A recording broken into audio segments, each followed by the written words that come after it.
what I'm seeing in the younger generation are these new skill sets. Like younger women can code. They don't just communicate well. They don't just do social media well. They lead companies well. And that's what I'm really excited about. Does talking about your money make you cringe? Are you tired of fighting about finances? Do you want to stop sabotaging your financial happiness? Then you are in the right place. Welcome to Breaking Money Silence, a podcast series aimed at helping all of us talk more openly about money. Your host, Kathleen Kingsbury, is a wealth psychology expert who is doing what she does best, speaking about taboo topics. International speaker, author, and founder of KBK Wealth Connection, Kathleen understands money and our relationship with it. Over the past decade, she has empowered thousands of people to break money silence at home and at work. Now, here is Kathleen. Today, I am so happy to be joined by Dave Bruno. He is an entrepreneur, finance industry expert, and influencer with over 15 years at Credit Suisse and UBS in front office and operational roles. We recently met on LinkedIn. Yes, LinkedIn does work. And I was fascinated by his company Envisa's artificial intelligence platform. It was used to accurately detect and predict human behaviors around money and investing. So not a surprise that I found that interesting. We started to have a conversation, and I decided to invite him to the show when I realized that he was a wonderful male ally for women entrepreneurs and business owners and leaders, and an all-around fun guy is what I could basically tell from our conversation. And it didn't hurt that he's an ex-alpine ski racer. So welcome, Dave, to the call. Hello, fellow skier. Hello. Thanks for having me on.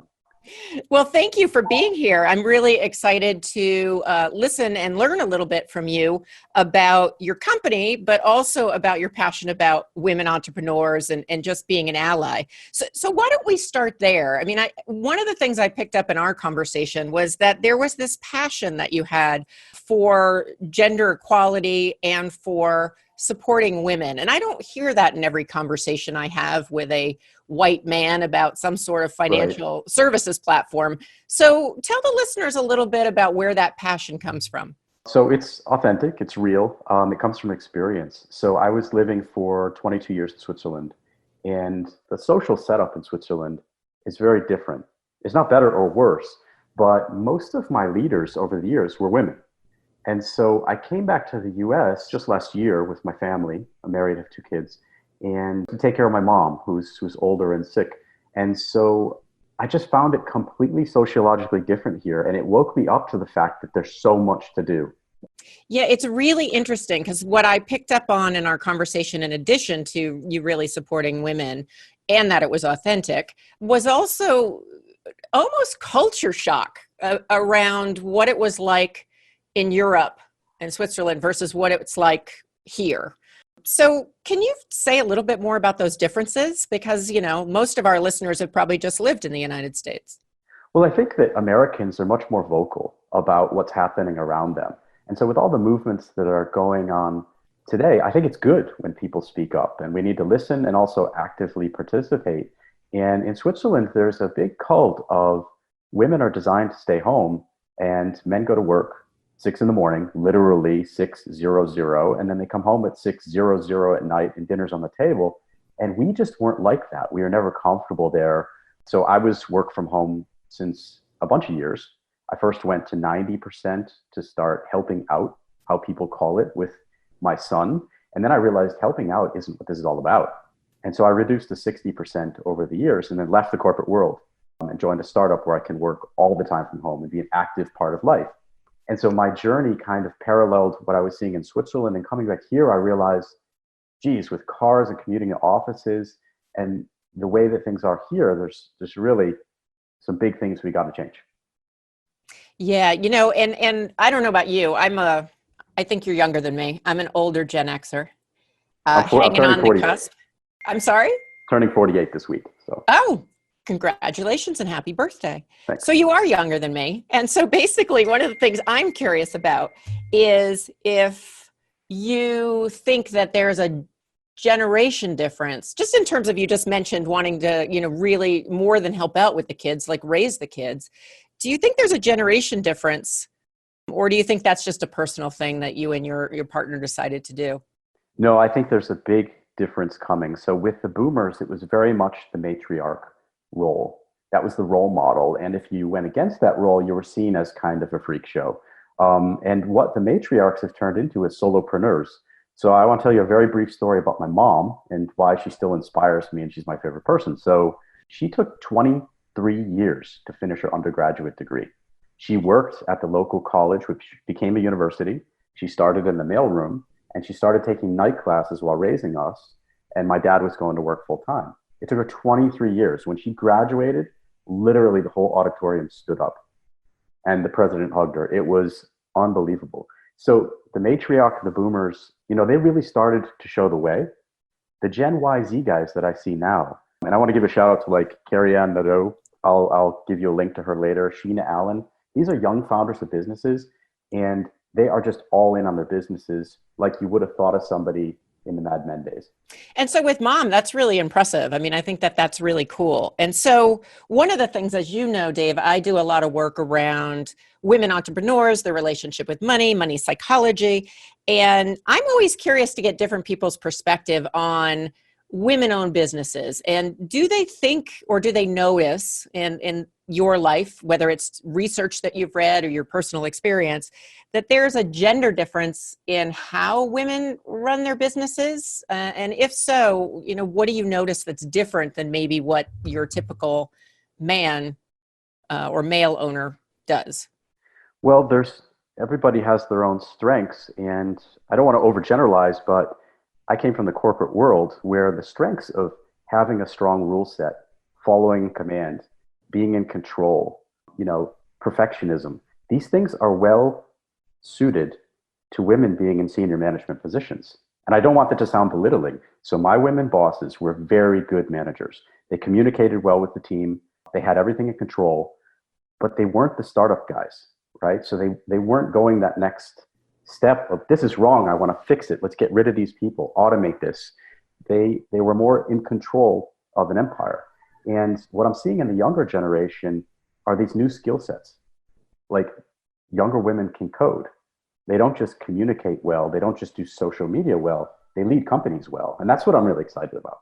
Yeah, it is exciting. And I think part of that has to do with the cultural shift around it's okay to code, it's okay to be in finance, it's okay to be an engineer. And certainly when your mom, and certainly my mom, was a traditionalist, they weren't even allowed to kind of fantasize about that. So I do see there's a difference, and it's exciting. I think one of the things that's so complex or so challenging for a lot of women that I work with, and women that are both my colleagues as well as my coaching clients, is really the biases that are out there. And so how do we make sure, and I often think, men like yourself can be so helpful, even maybe more helpful sometimes, or more powerful in really advocating for, these young women who want to start companies to have an opportunity to do that. I know that's a big question, but do you have any thoughts about that? Well, I think what I'm seeing right now is a lot of solopreneurs. So especially from the Gen X, so us, I don't want to lead people. I just want to run this thing. It's running well. It's coaching. It's life therapy. It's social media enabled. So it's me on a video in front of people. And I think that's only the tip of what you can do. So, if you feel that entrepreneurial thing, don't be afraid to scale up that business to 50, 100 people. Go ask investors for money. What men seem to do a lot is just ask, ask, ask. It's our DNA. And we share the same DNA, but the sort of difference is that women tend to ask less. And that's a problem. It's a problem in the corporate world. I was on promotion committees. Women never ask for promotion. This is a story that's played out everywhere. And they also didn't put themselves into the super high risk roles that were really unstable that enable a lot of the promotion. And so it's the same in the startup world. I think the younger generation, they're fearless and they ask a lot more. Well, there's two things I want to follow up on. One has to do with risk and the perception of women in, let's just throw the age out for now, just the perception of women who are entrepreneurs and how they view risk. And I would agree with you. I certainly have a business that you mentioned. And so some women do want to scale up and some women don't. And I do see more of the younger women doing so. But when it comes to risk, I think one of the dilemmas that I've noticed is that if you look at the research and you talk to women, it isn't that we're risk averse. It's that we tend to take calculated risks and we look at it a little bit more holistically than your typical traditional male business owner might. So it becomes not just about the risk, it becomes about our financial confidence to take the risk, our supports in our lives, if we're caregiving, if we're not caregiving, a lot of different factors. And I would say that that's not necessarily right or wrong. It's just different. But what ends up happening is VC and angel investors and also bankers actually sometimes offer women-owned businesses lower risk products or don't even talk with them about their alternatives. So I really think that's one big piece. The other piece is asking, which I'll follow up with in a minute. So it sounds like you do notice a difference in risk. Well, it's systemic. And it's not to victimize or blame anyone, but 19th Amendment was 1920, right? But it was 1984 when the last state in the US ratified it. In 1974, until women actually got the right to go get credit to do anything, including a credit card, without having a male signature. This stuff is in the fabric and goes to the heart of what's happening here in this country for female entrepreneurs. And you can't just delete it within 3 days.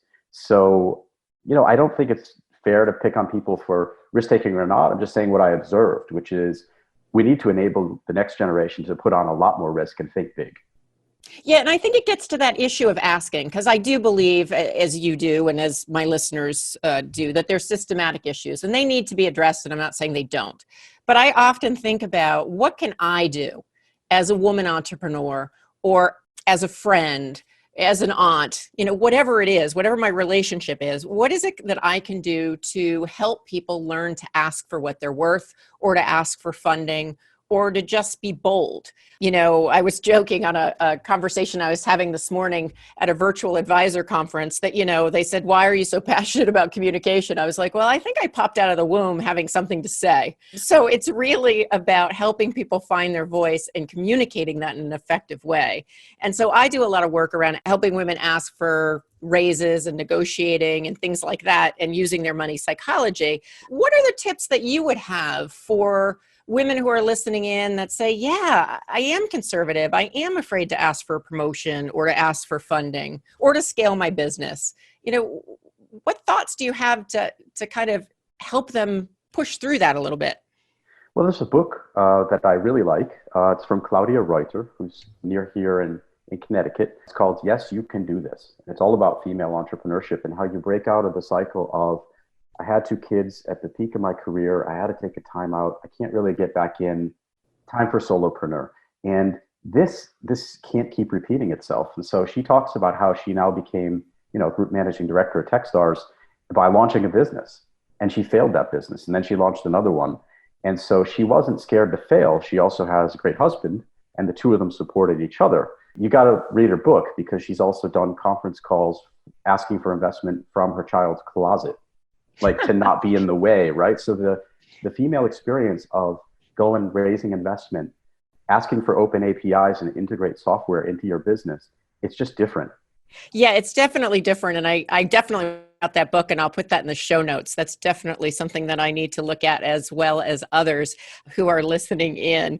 So we could focus on what's not going right for women, but what do you think is a strength? Like I think about your mom and I think, well, I don't want to give you your answer, but I have a sense that she was very resilient. So what do you think it is that makes women good at business when they commit to being bold and asking and taking risk?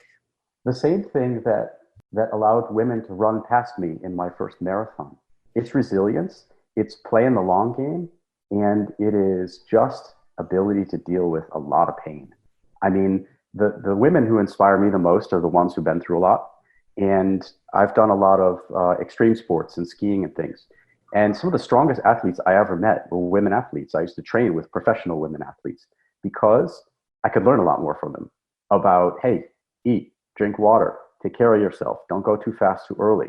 Let's go now. Now is time to go fast, right? And they were advising me better. And so I think that those those resilience and long duration things are really strong assets. So when you say they were advising you better, if you hung out with a group of guys and were training, which I'm sure that was part of what you did too, how would they interact? Just competition. Always a wheel in front of your wheel. Always just faster than you skiing. Always showing off. Not much advice going on. And so I find myself now at 48 spending a lot more time with women entrepreneurs because I get a lot more out of it, to be honest. And they become better customers in the end.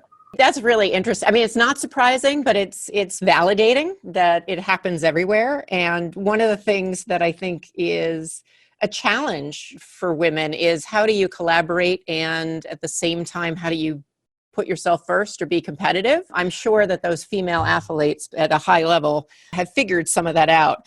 But what it strikes me, Dave, and I think this is why we connected right away, is you have a high level of emotional intelligence, and it seems like you're not afraid to learn something from somebody else. And so I know that your product, or one of your products at your company, is about emotional intelligence around money and investing. Tell us a little bit more about how you got interested in that and how you see that's useful when it comes to our relationship with money.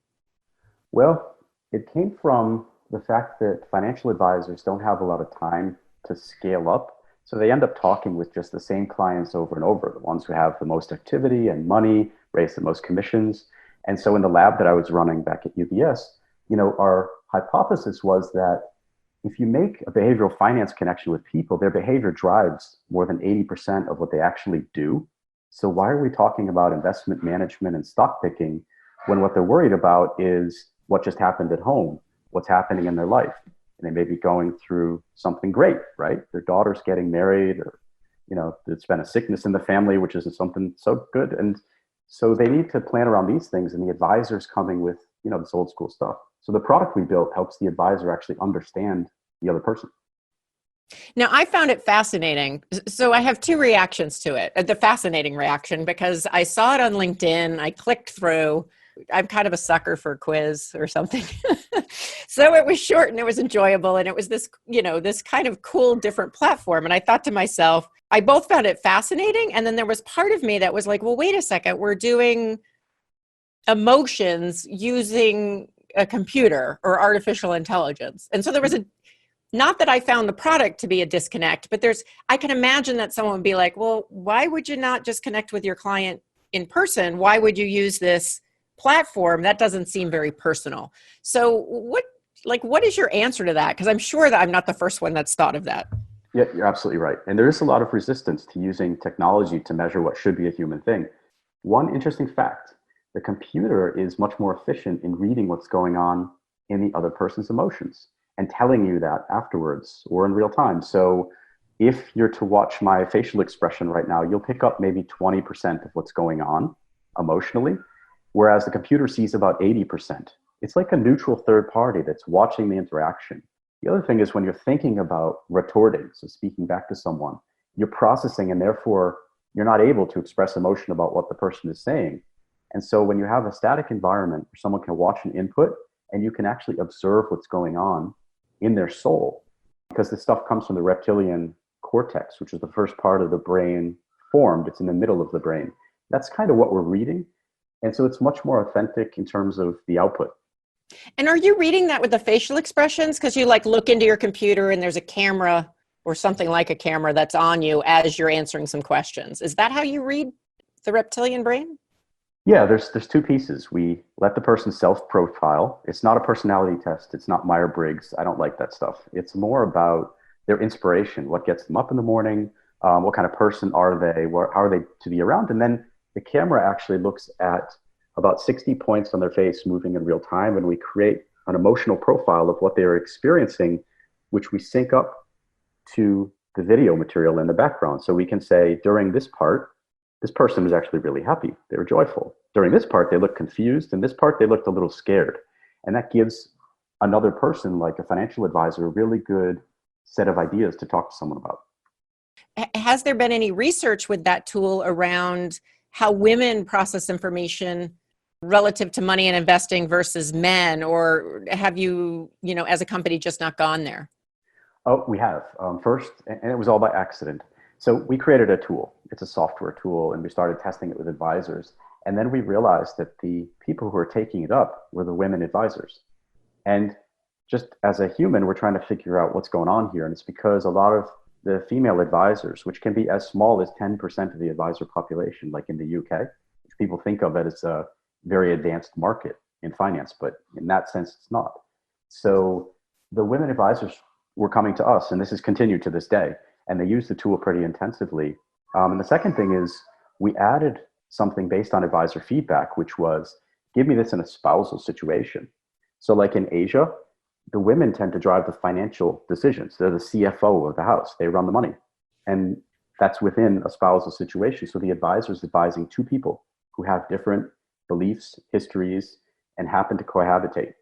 And so it's, we found that and built that next. Oh, that's just fascinating stuff. I'm really glad you were able to come on today and break money silence. I know we didn't talk much about money, but I think talking about women and entrepreneurship and gender equality is certainly part of what needs to be talked about, and especially with great male allies like you. So why don't you tell people a little bit more about where they can find out or connect with you? Connect with me on LinkedIn. It's David Bruno. I go by Super Dave. And we can talk about anything. I like to do a bunch of meetings every week where it's people who I didn't know before, where I think, yeah, we could probably help each other in some way. So open to connections. Excellent. So we will put that link in our show notes so people can just click to your LinkedIn. And again, I'm really glad that I took that risk and we could have this conversation today. And to just know that you're out there doing some really great, fascinating work, both in the AI space as well as in gender equality. So thanks for breaking money silence with me today. Thanks, Kathleen. Awesome show. And if I ever start skiing again, I'll come up and see you. Definitely. Oh, excellent. That'd be so exciting. All right. Take care. Take care. Thanks. Bye. Thank you for listening to Breaking Money Silence, hosted by Kathleen Burns Kingsbury, a wealth psychology expert, author, and founder of KBK Wealth Connection. If you like what you heard today, be sure to subscribe on iTunes or your favorite podcast app and leave a review. Also, share this episode with your friends and family. It is a great way to get the conversation started. For more money talk tips and information, or to hire Kathleen to speak at your next event, go to www.breakingmoneysilence.com.